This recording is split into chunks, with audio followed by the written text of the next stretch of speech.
Good morning po. Update ko lang po kayo sa aking mga tanim na nung una po ay maliliit lang sila. Ngayon, yung iba, yung puno, maliliit pero buhay na. Ngayon yung sitaw, tsaka yung palaya, yung sitaw, buhay na. Hindi katulad nung nakaraan, parang lalanta-lanta. Naghihintay na lang ako ng gagapang na sitaw, pero yung palaya masipag. Ito po. Yan. Yan na po sila. Nagdidilig po kasi ako. Yan. Yan ko lang. Kasi minsan pag mag-start ka, mainit yung home. Medyo light na po kasi ako na ganyan. Pero bago mag-10, mag-play. Ito po. Buhay na siya. Ang makikita niyo. Tapos ito. Yan. Medyo malakas yung ano. Ayaw nila ng malakas na ano. Ito. Yan.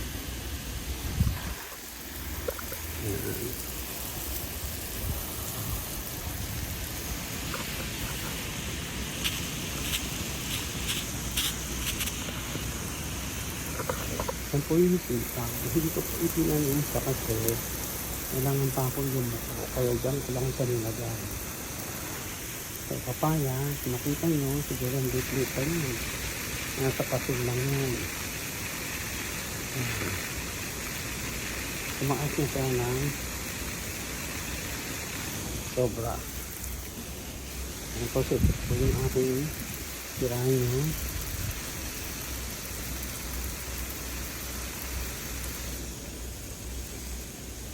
Roses. Yan.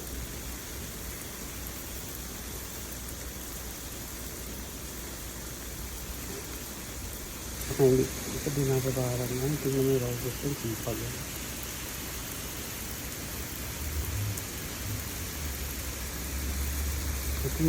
Ito matagal talaga ito.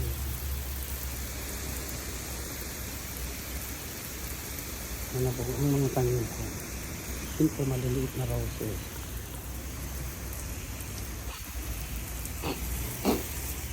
Yan please, maliliit siyang roses. Pero maganda. Ito siguro hindi na kaya natin. At sigurangin ko, boy na boy ang ganda. Yung paborito ko.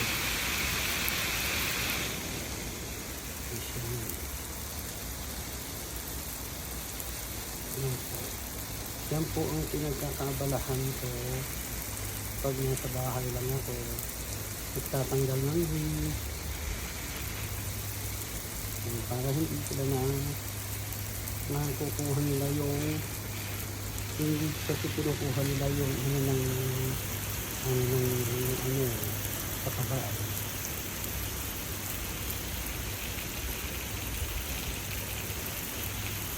Ito hindi nila kanila. Buhay niya sa mga bulaklak na wala sa harapan sa likod naman. Ito yung gumamela na buhay na siya. Kaka-spray ko po siya ng mga saan. Ayan po. Yung mga langgam dyan. Makikita nyo. Ayan yung mga langgam na makikita nyo. Ayan o, pinapatay nila yung puno. Ayan. Kaya inaanak po yan ng pang-insect. Yan. Ang buhay na po siya, nagkakabulaklak na yan. Dati hindi yan yung bulaklak na yan. Hindi bumubuka. Pag nag-stage na mo yan, ang ganito daw. Yung lumipat ako rito, puro namamatay yung mga bulaklak. Ang liliit pa lang. Ayan po yung guyabano ko, mataas na siya. Tuwang-tuwa ako. Tignan ko ng na poste para hindi siya para diretso ang ang paglaki niya. Dati sa lahat, nung binili ko yan, nasa 1/4 lang yan ito na Lagyan ka lang ng sili, nabili ko. Yan, buhay na ito talaga siya. May buo na siya.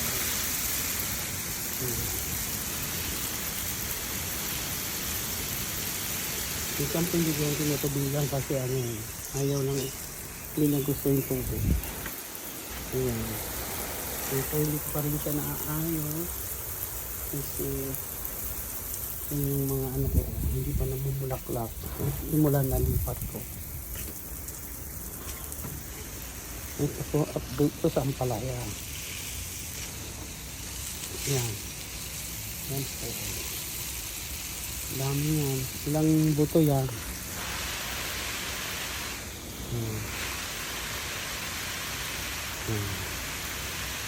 Kasi yun po, naglagay ako doon. Isa lang. Kailan ko po ito sa isang paso. Ay nabuha. Yan. Sinagapang niya siya. Tolong-tolo niya. Halit lang na lupa yan. Ako, dito naman tayo. Ewan ko kung mabubuhay ito. Sinubuhan ko lang. Itong hindi ko pa naaayos. Kasi hindi ko alam kung anong lalagay ko. Parang lalagdagan ko ng extra brick para mabuhusan ko ng maraming lupa. Kasi pag katulad nun, nilagyan ko ng lupa, bumababa siya. Kahit siguro dito lagyan ko yan ng isang layer pa para tataas ang lupa. Tignan niyo yung orchid ko. Buhay. Sinaksak ko lang siya dyan.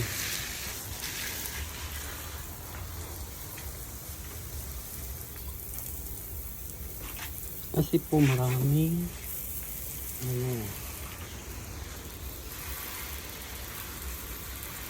marami siyang yan. Ito hindi ko alam na mabubuhay yan. Yun yung puntang ito. Yan yung buhay na buhay. Ang kapatid. Ang atin lang talaga. Yung isa makamat ito yung taba. Yan po, mas makikita nyo gumugulo yung lupa niya. Lumalabas. Yan, mga gabilya lumalaki na siya. Kaya pinaliit lang niya. Yan ang tangkol.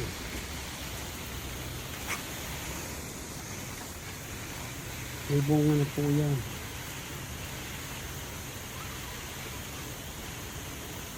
Maliit pa lang isang. Itong isa, namumulaklak pa lang.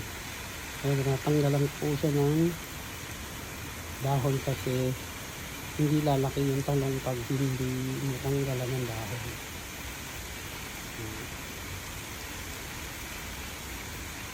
Maglagay na ako ng bulaklak dito.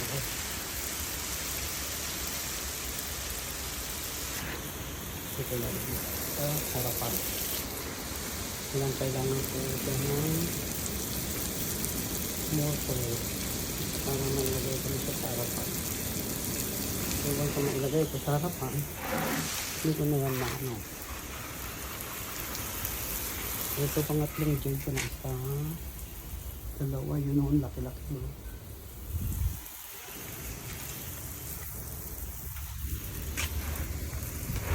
Marayan mga jade ko buhay.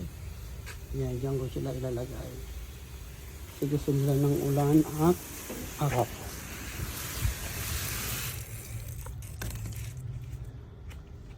Yan. Meron pa po ako sa kabila.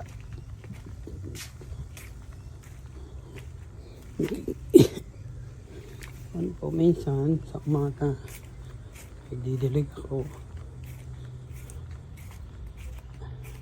Yan, haba-haba na yung damo. Hindi pa nagpupunta yung maggugupit.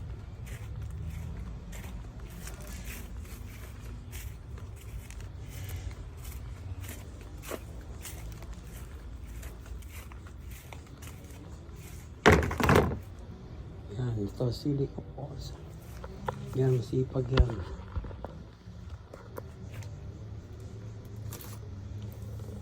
Ito ko, inayos ko siya kasi para yung mga may takip, yung ikikip ko. Ito mga walang takip, ano ko dun sa isang support worker ko.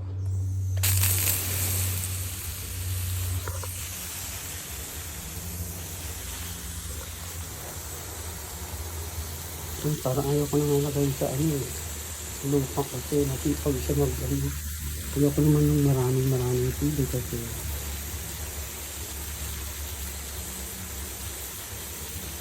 hindi ko kailangan yung maraming tubig yung panggamit ng ba.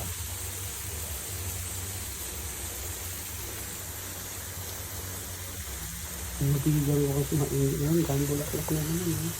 Kung pinuputulan po siya ng dahon, yung sa dumadami-dami ng bunga.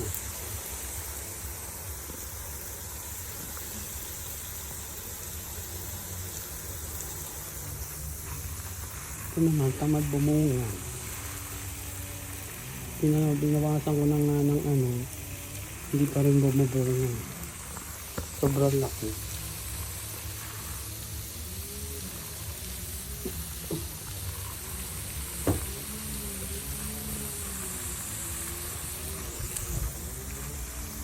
Saka dito na yung nagugupit ng damo. Yan yung sa malunggay ko nandoon. Nanin ko na. Ito dito lang. Hindi ko alam kung itatanim ko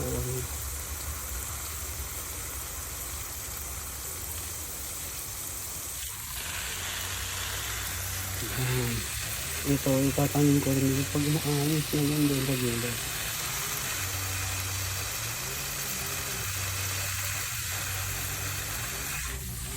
Yan, another feeling. Ang dami nakukuha ko lang lahat.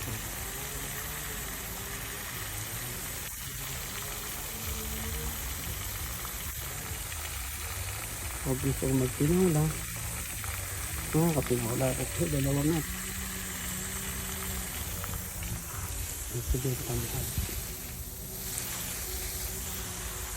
Tamad bagbunga. Mayroon siyang yung lakot na, kaya tamad bunga.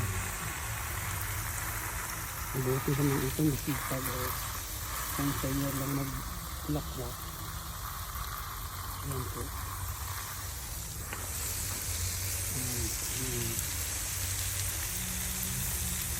Ang dami ng bulaklak. Antayin ko mawala yung bulaklak.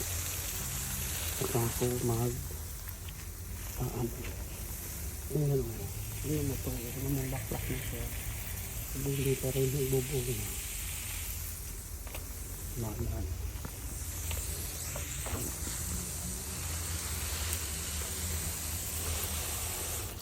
Nilalagyan ko rin kasi sila ng fertilizer. Once a month. Kasi mahirap hindi lagyan nasa pasulang po sila. Okay. Ayan sila. Ayan po siya. Ayan, malaki na.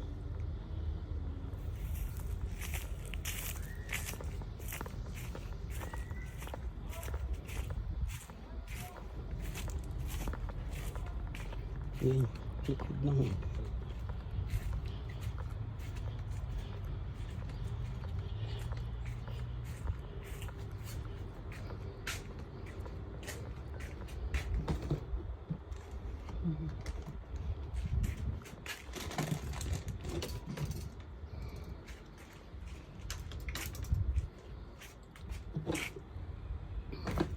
Kupitan ko po yung eggplant.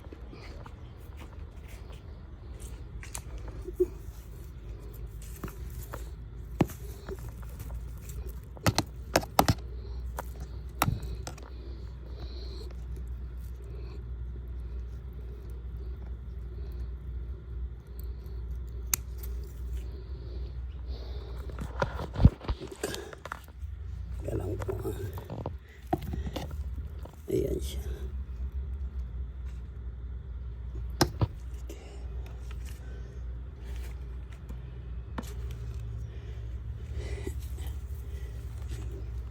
Inaas ko muna ito para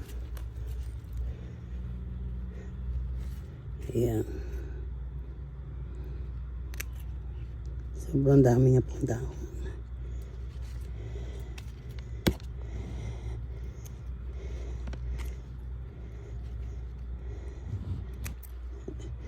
Ang dami niyang ano oh. Yan lang sa sobrang daming dahon.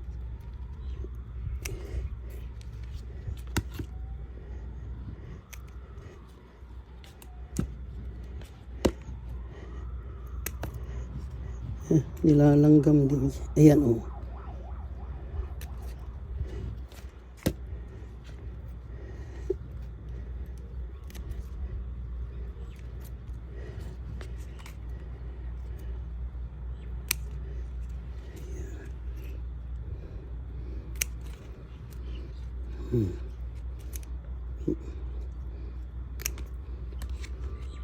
Ayan po.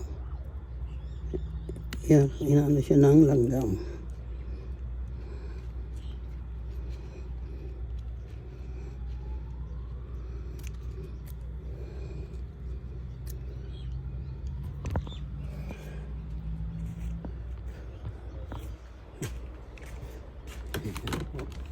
Isprayan po ng para sa langgam. Ay.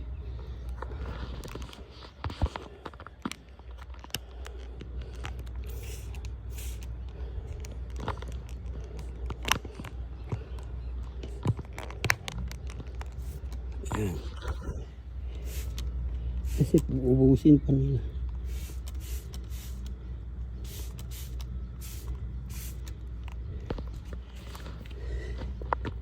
Ayan, may bunga na po siya. Oh. Ayan. Oh. Ayan. Saka ito. Kailangan isprayan.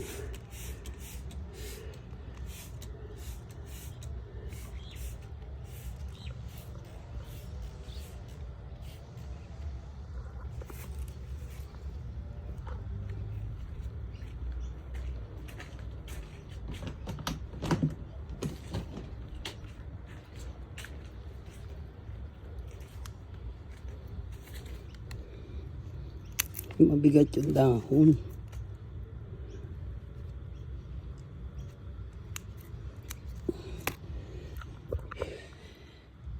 Ayan. Patay na yung langgam.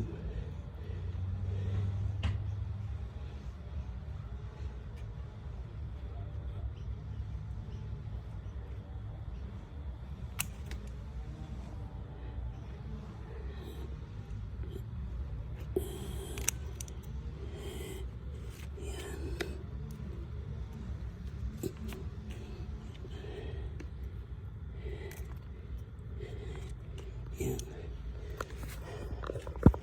Ayan na.